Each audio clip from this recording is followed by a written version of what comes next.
महाप्रभु जी से निवेदन किया, शची मैया से निवेदन किया कि कई महीनों हो गए हैं हमारी पाठशाला बंद है।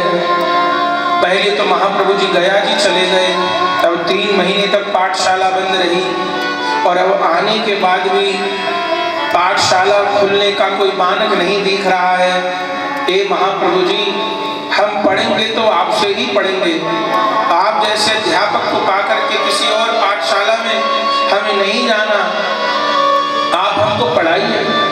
जब इतने छात्रों ने आकर के महाप्रभु जी से प्रार्थना करी, तब एक दिन महाप्रभु जी किसी प्रकार अर्धबाह्य अवस्था को प्राप्त करके पाठशाला पहुंचते हैं। सब छात्र विराजमान होते हैं, लेकिन महाप्रभु जी तो बैठे हुए बस रुदन ही कर रहे हैं।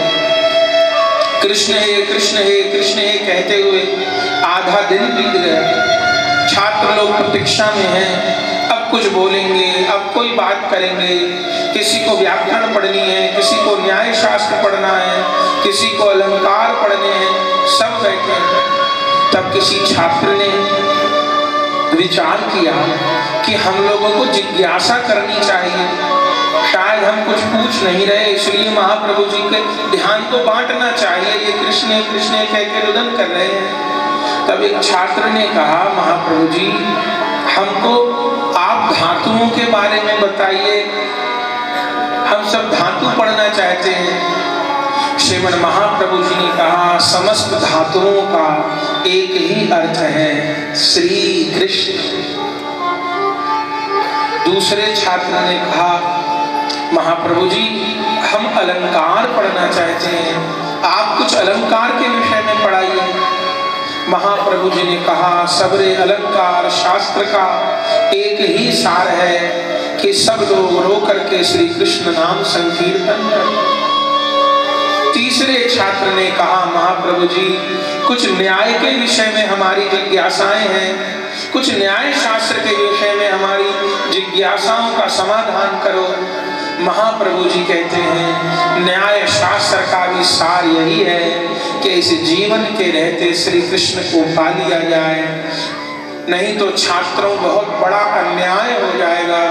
इस शरीर के साथ, इस मनुष्य जीवन के साथ न्याय यही है कि जब तक इस देह में सामर्थ्य है, श्वास है, अपने इस चित्त को नंद नंदन में लगा दिया जाए, नंद नंदन के चरण कमलों को प्राप्त कर लिया जाए।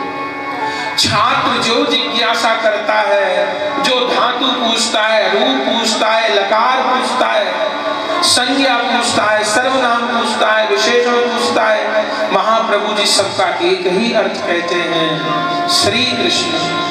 तब सब छात्र लोग रोने लगते हैं कि महाप्रभु जी इस प्रकार कैसे पढ़ाई होगी, आप स्पष्ट बता दीजिए कि आप हमको अब पढ़ाएंगे कि नहीं पढ़ाएंगे। श्रीमन महाप्रभु जी ने कहा, मैं हाथ जोड़ करके तुम सबसे क्षमा मांगता हूँ कि अब न मेरे से कुछ और पढ़ाया जाएगा और न मेरे से अब कुछ पढ़ा जाएगा।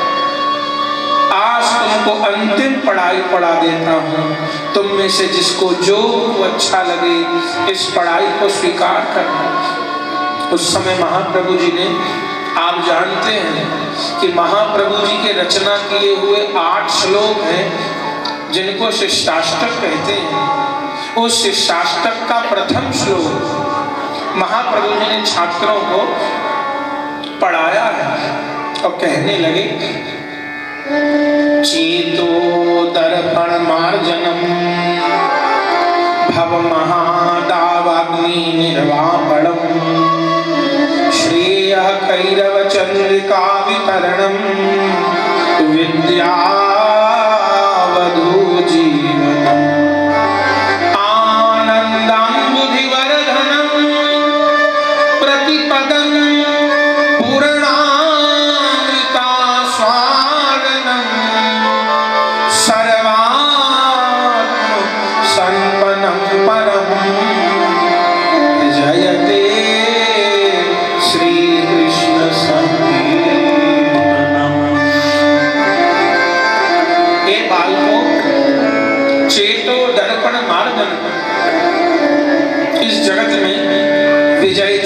कृष्ण संकीर्तन, श्री कृष्ण नाम संकीर्तन ही विजय युक्त होके विराजमान है। समस्त पढ़ाई का, शास्त्र का, विद्वत्ता का, ज्ञान का सार यही है कि श्री कृष्ण का भजन किया जाए। भजन किसको कहते हैं? बोले भजन का प्राण है नाम जप और नाम संकीर्तन। तो इस नाम संकीर्तन से क्या होता है? महाप्रभु जी ने कहा भैया नाम संकीर्तन से क्या नहीं होता है। नाम संकीर्तन क्या क्या करते हैं महाप्रभु जी गिनवा रहे हैं। चेतो दर्पण मार्जनम, नाम हमारे चित्त रूपी दर्पण का मार्जन करते हैं। बालकों, ये जो हमारा चित्त है ये दर्पण के जैसा है, और हम दर्पण में अपना मुंह देखना चाहें और यदि दर्पण के ऊपर धूल जमी हो, मैल जमा हो, तो अपना चेहरा दिखाई नहीं देता।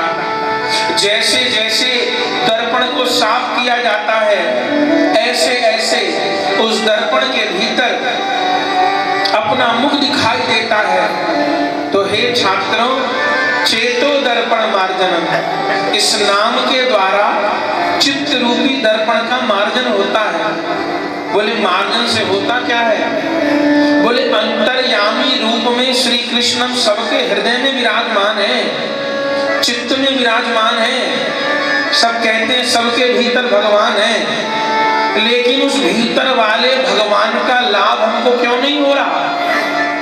जब भगवान इतने निकट है, हमारे भीतर है, तो हमको दिख क्यों नहीं रहे?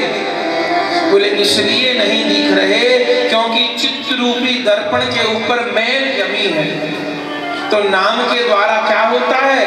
बोले चेतो दर्पण मार्जनम, चित्त रूपी दर्पण का मार्जन होता है। और जैसे जैसे मात्रा में दर्पण से धूल हटती जाती है, तैसे तैसे मात्रा में दर्पण के भीतर प्रतिबिंब दिखाई देने लगता है। तो नाम के द्वारा चित्त रूपी दर्पण का मार्जन होता है, चेतो दर्पण मार्जनम। और महादावाग्नि निर्वापण, ये नाम संकीर्तन जो महादावाग्नि है इसको दूर करने वाले हैं। बोले कितने प्रकार के ताप हैं? महाप्रभु जी कहते हैं दुनिया में जितने भी दुख हैं, हमारे शास्त्रों ने इन दुखों को, उन तापों को 3 वर्गों में बांटा है। एक है दैहिक ताप, दूसरे हैं भौतिक ताप, और तीसरे हैं दैविक ताप। दैहिक ताप या दैहिक दुख किनको कहते हैं? जो शरीर के द्वारा और शरीर के संबंधों के द्वारा प्राप्त होते हैं। ये शरीर रोगी हो गया, शरीर बूढ़ा हो गया, शरीर में कोई तकलीफ हो गई, तो जो शरीर के द्वारा दुख प्राप्त हो रहा है इसको दैहिक कष्ट कहते हैं। या शरीर के संबंधों के द्वारा, पत्नी ने ऐसा कह दिया, पुत्र ने ऐसा कह दिया, भाई ने ऐसा कह दिया, पड़ोसी ने ऐसा कह दिया। जो शरीर के द्वारा और शरीर के संबंधों के द्वारा दुख प्राप्त हो रहे हैं वे दैहिक ताप हैं। और दूसरे हैं भौतिक ताप। भौतिक ताप माने संसार का जो अभाव जनित दुख है। मेरे पास ये होता तो मैं सुखी हो जाता, मेरे पास ये होता तो मैं सुखी हो जाता। जो संसार का वस्तु अभाव जनित दुख है वो भौतिक ताप है। और तीसरे और अंतिम दुख है दैविक दुख। दैविक दुख वे दुख हैं जो देवताओं के द्वारा प्राप्त होते हैं। माने हमारे पत्री में शनि ग्रह वक्री हो गए, कभी बृहस्पति वक्री हो गए, कभी मंगल वक्री हो रहे, कभी पंडित जी कह रहे राहु की दशा चल रही है कि मंगल की दशा चल रही है कि शनि की 7.5 चल रही है। अरे हमने ग्रहों का कुछ बिगाड़ दिया क्या जो हमारे वो पत्री में आड़े टेढ़े होके बैठ गए, सीधे सीधे होके बैठ जाते? अरे ग्रह भी किसी के नौकर हैं, वे स्वतंत्र नहीं है। सर्वोपरि नंद नंदन श्री कृष्ण है। ग्रहों की हमसे कोई शत्रुता नहीं है। ग्रह गोचर भी पूर्व जन्म के कर्मों के अनुसार ही बनता है। तो जो ग्रहों के द्वारा दुख सुख प्राप्त हो रहे हैं ये दैविक दुख हैं। तो हे छात्रों, चेतो दर्पण मार्जनम भव महादावाग्नि निर्वापणम। ये जो दावाग्नि है, जो ये तीनों दुख हैं, ये भी श्री कृष्ण की नाम शरणागति लेने पर दूर हो जाते हैं। और महाप्रभु जी ने दुखों को दावाग्नि, दावाग्नि माने जंगल में लगी आग की उपमा दी है। क्यों? बोले जंगल में आग कोई लगाता नहीं है, ऐसे जंगल में आग लगती नहीं, लग जाए तो फिर बुझनी भारी है। और जंगल में कोई आग नहीं लगाता, तो जंगल में आग कैसे लगती है? पेड़ों के आपस में घर्षण होते हैं। जब गर्मी में डाल से डाल घुसड़ती हैं, पत्तों से पत्ते घिसड़ते हैं, घने जंगल जब हो जाते हैं, तो उन आपस में डालों के घिसड़ने से अग्नि पैदा होती है और उससे पूरे के पूरे जंगल स्वाहा हो जाते हैं। तो दावाग्नि क्यों कहा हमारे दुखों को? बोले जैसे जंगल में आग कोई लगाता नहीं है, पेड़ों के परस्पर घर्षण से पैदा होती है, ऐसे ही हम लोगों के चित्त में आग कोई लगाता नहीं है, हमारे परस्पर कामनाओं के संघर्षण से अग्नि पैदा होती है। और जैसे जंगल की आग को कोई थोड़े बहुत पानी से नहीं बुझाया जा सकता, कोई फायर ब्रिगेड से भी कभी जंगलों की आग नहीं बुझती। जंगलों की आग कब बुझती है? जब घनघोर बारिश होती है, चौमासा आता है और खूब महीना 2 महीना जब बारिश होती है, तब जाकर के जंगलों की आग बुझती है। ऐसे ही हमारे हृदय के भीतर दावाग्नि जल रही है। ये लोटा तो लोटा पानी से नहीं बुझेगी, ये कब बुझेगी? जब कृष्ण नाम की घनघोर वर्षा हो। नहीं तो हम सोचते हैं कि हम भी माला करने लगे हैं और सोच रहे हैं कि 2 माला कर रहे हैं और भगवान से चाह रहे हैं कि हमारे सारे दुख दूर हो जाएं। तो ऐसा नहीं है। हमारी 2 माला से क्या होगा? अरे किसी रुई के खोए को सुगंधित करना हो तो 1 बूंद इत्र से हो जाएगा, और कोई भूसा की गाड़ी हो उसको सुगंधित करना हो तो क्या 1 बूंद इत्र से काम चल जाएगा? फिर भरपूर इत्र चाहिए। ऐसे अनंत जन्मों में जीव अनंत पाप करे आया है। एक चित्त के ऊपर बहुत कालस जमी हुई है, बहुत मैल जमा हुआ है। इसके लिए संत कृपा चाहिए और इसके लिए भरपूर नाम की वर्षा होनी चाहिए। जब खूब रो करके हम कृष्ण नाम लेंगे, तब हमारे चित्त रूपी दर्पण का मार्जन होगा, ये दावाग्नि दूर होगी। तो चेतो दर्पण मार्जनम भव महादावाग्नि निर्वापणम और श्रेय कैरव चंद्रिकावतरणम। नाम के द्वारा मंगल रूप कुमुद का विकास होगा। हमारे लिए क्या उचित है ये हम थोड़ो जानते हैं, ये प्रभु जानते हैं। तो जब हम नाम की शरणागति लेंगे तो हमारे लिए जो हितकर होगा, नाम भगवान वही करते चले जाएंगे। हमें ये नहीं कहना पड़ेगा प्रभु ऐसा कर दीजिए, ऐसा कर दीजिए, और ऐसा कहना भी नहीं चाहिए। यदि हम भगवान से कह रहे ऐसा कर दीजिए, ऐसा कर दीजिए, ऐसा कर दीजिए, इसका मतलब भगवान तो अल्पज्ञ हैं, हम सर्वज्ञ हैं, माने हम भगवान से ज्यादा जानते हैं। तो ऐसा कर दीजिए, ऐसा कर दीजिए, ऐसा नहीं कहें तो क्या कहें? गोस्वामी जी ने बड़ी सुंदर चौपाई रामचरितमानस में कही है कि प्रतिदिन ठाकुर जी को ये चौपाई कहिए। कौन सी? कि जेहि विधि नाथ होय हित मोरा अकरहु सोहे दास में होगा। एक चौपाई प्रतिदिन कही जाए, और एक चौपाई और कि जेहि विधि प्रभु प्रसन्न मन होई अकरुणा सागर कीजिए सोई। इन चौपाइयों की बहुत महिमा है। हम भयंकर से भयंकर विपत्ति में फंसे हुए हो, आप इन चौपाइयों की 2, 4, 5 माला करके देखिएगा। आप नियमित इस चौपाई की माला करने लगिए। जय विधि प्रभु प्रसन्न मन होई, करुणा सागर कीजिए सोई, जय विधि नाथ होए हित मोरा, करहूं सुबेगी दास में तोरा। आप इसकी माला करना प्रारंभ करिए, आप देखिएगा ठाकुर जी आपको विपत्ति से उबार लेंगे। और हमारे जो हित में होगा, हम अपना हित थोड़ो चाहते हैं, शायद हम जो मांग रहे हैं वो हमारे हित में ही न हो, वो हमारे अहित में हो। ठाकुर जी जानते हैं हमारा हित किसमें है, तो हमारे लिए जो परम मंगलकारी होगा प्रभु वो कर देंगे। तो श्रेय कैरव चंद्रिका वितरणम। अब महाप्रभु जी कह रहे विद्या वधु जीवनम।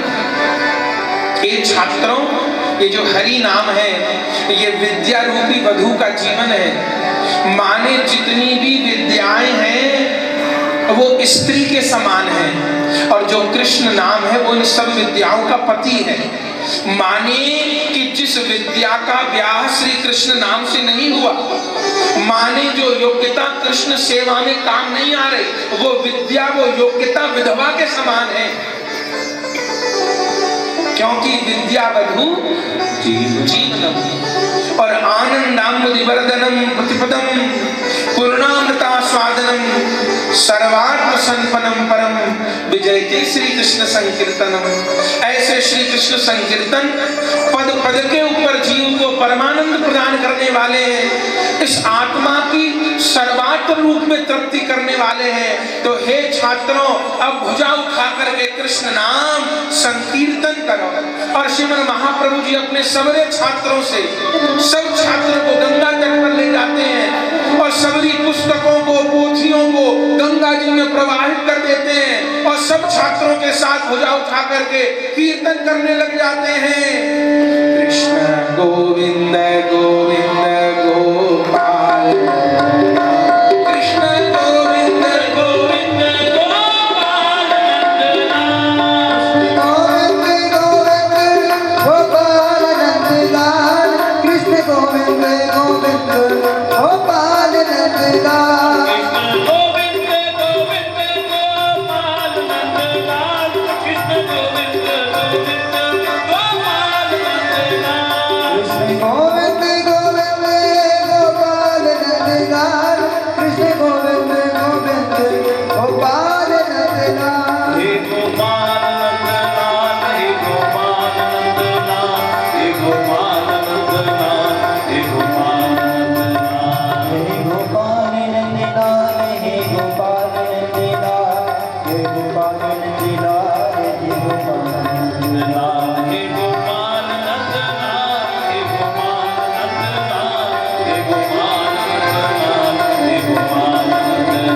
हे गोपाल नंदलाल, हे गोपाल नंदलाल, हे गोपाल नंदलाल, हे गोपाल नंदलाल, हे गोपाल नंदलाल, हे गोपाल नंदलाल, हे गोपाल नंदलाल, हे गोपाल नंदलाल, कृष्ण गोविंद गोविंद गोपाल नंदलाल, कृष्ण गोविंद गोविंद गोपाल नंदलाल, गोविंद गोविंद गोपाल नंदलाल, कृष्ण गोविंद गोविंद गोपाल नंदलाल।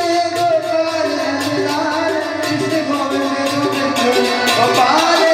गोविंद गोविंद गोपाल नंदलाल, गोविंद गोविंद गोपाल नंदलाल, कृष्ण गोविंद गोविंद गोपाल नंदलाल। हे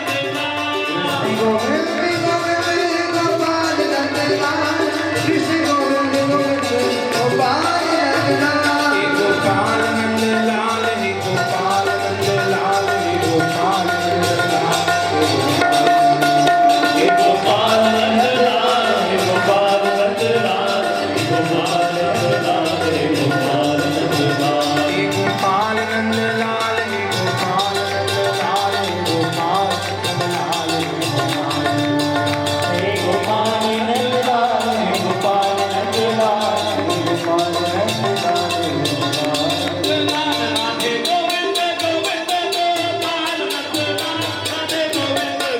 नंदलाल, गोविंद गोविंद गोपाल नंदलाल, राधे गोविंद गोविंद गोपाल नंदलाल। राधे गोविंद गोविंद गोपाल नंदलाल, राधे गोविंद गोविंद गोपाल नंदलाल, गोविंद गोविंद गोपाल नंदलाल, राधे गोविंद गोविंद गोपाल नंदलाल। हे गोपाल, हे गोपाल, हे गोपाल, हे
और समस्त छात्रों के साथ कीर्तन करते हैं और कीर्तन करते करते पुनः अचेत हो जाते हैं। तब छात्र लोग महाप्रभु जी को लेकर के आते हैं। फिर सची मैया विष्णु प्रिया जी किसी प्रकार महाप्रभु जी को संभालती हैं, लेकिन महाप्रभु जी की इस दशा की चर्चा पूरे नवद्वीप धाम में फैल जाती है। जो वैष्णव लोग हैं, शुक्लांबर ब्रह्मचारी जी की कुटिया में श्रीवास पंडित जी, गोविंद जी, मुकुंद जी, गदाधर जी, अद्वैत प्रभु जी सब एकत्र होते हैं। और जब उनको पता चलता है कि महाप्रभु जी परम वैष्णव हो गए हैं, तो ये तो इसी प्रतीक्षा में थे। श्रीवास पंडित जी बड़े आनंदित होते हैं और आशीर्वाद देने लगते हैं, गोत्रानुवर्धताम गोत्रानुवर्धताम गोत्रानुवर्धताम। माने हम वैष्णवों का गोत्र बढ़े, हम वैष्णवों का समूह बढ़े, आशीर्वाद देने लगते हैं। लेकिन कुछ नदिया में द्वेषी लोग भी थे। ये हर जगह ही होते हैं, हर काल में होते हैं। त्रेता युग में कोई मंथरा होती ही है, और महाप्रभु जी की लीला तो कलयुग की लीला है। महाप्रभु जी 1542 में प्रकट हुए हैं,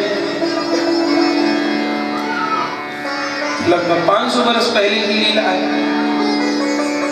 तो उस समय विद्वेषी लोग थे, उन्होंने सुना और निंदा करने लगे कि देखो ये जगन्नाथ मिश्र के लड़के को क्या हो गया, ये श्रीवास पंडित के चक्कर में पड़ के, उस अद्वैताचार्य के चक्कर में पड़ के कैसा बढ़िया राजकुमार, कहाँ पढ़ा करता, पढ़ाया करता, दिग्विजय जैसों के दांत खट्टे कर दिए, और इन लोगों ने उसको पागल कर दिया, एक कीर्तनिया बना के छोड़ दिया। अरे जगन्नाथ मिश्र तो हमारे साथ के थे, हम जाकर के शची को समझाएंगे।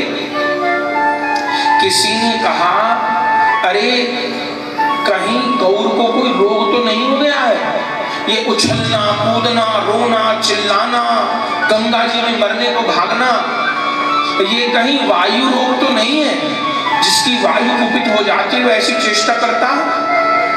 तब ये सब लोग टोली बना करके शची मैया के पास पहुंचे। उस समय महाप्रभु जी तो छात्रों के साथ कीर्तन कर रहे थे गंगा तट पे। ये पहुंचे, सची मैया ने आदर पूर्वक बिठाया और कहने लगे, सची मैया हमने सुना है निमाई का स्वास्थ्य ठीक नहीं है। सची मैया ने कहा ठीक है, आप सब नवद्वीप के गणमान्य लोग हो, आपको चिंता करनी चाहिए। बोले कब से हुआ है? बोले पहले तो निमाई ठीक रहता था, पर जब से गया जी होके आया है तब से जाने क्या हो गया है। बोले मैया हम कुछ लक्षण बता रहे हैं, तुम बताना क्या ये लक्षण गौर के अंदर हैं? बोले बताइए। बोले गुमसुम रहना। तो हाँ बहुत बार गुमसुम बैठा रहता है, अकेले में रोते रहना, चित्कार मारते रहना, हाँ ऐसा भी होता है। कभी अचानक चीखने लगना, चिल्लाने लगना, ऐसा भी होता है। कभी गंगा जी में कूद मरो, ऐसे भागना गंगा जी की ओर, ऐसा भी होता है। कभी अग्नि में कूद करके जलना चाहे, ऐसा भी होता है। और कभी ऐसे बड़बड़ाते हुए अनाप शनाप बोलते हुए मूर्छित होके गिर जाना। मैया ने कहा ऐसा भी होता है। तो सुनो सची, तुम्हारे गौर की वायु कुपित हो गई है और वो दिमाग में चढ़ गई है, वायु रोग हो गया है। सची मैया तो रोने लगी, और यदि ठीक से उपचार तुमने नहीं करवाया तो ऐसा रोगी अपने प्राण भी दे सकता है। फिर पीछे मत रोना, इतने दिन तुम लोगों के साथ रहते हो गए, इसलिए हम समझाने आए हैं। तुम्हारे पति जगन्नाथ मिश्र हमारे साथ उठा बैठा करते थे, तो हमने कहा चलो घर बिगड़ रहा है जाके संभालें, पीछे दोष मत देना, ऐसे व्यक्ति के प्राण ज्यादा दिन बचते नहीं है। सची रोने लग गई। आप लोग उपाय बताइए। अब ये तो द्वेषी लोग थे। बोले ऐसे रोगी को घर में बांध कर रखना चाहिए, ये पता नहीं कब क्या कर बैठे।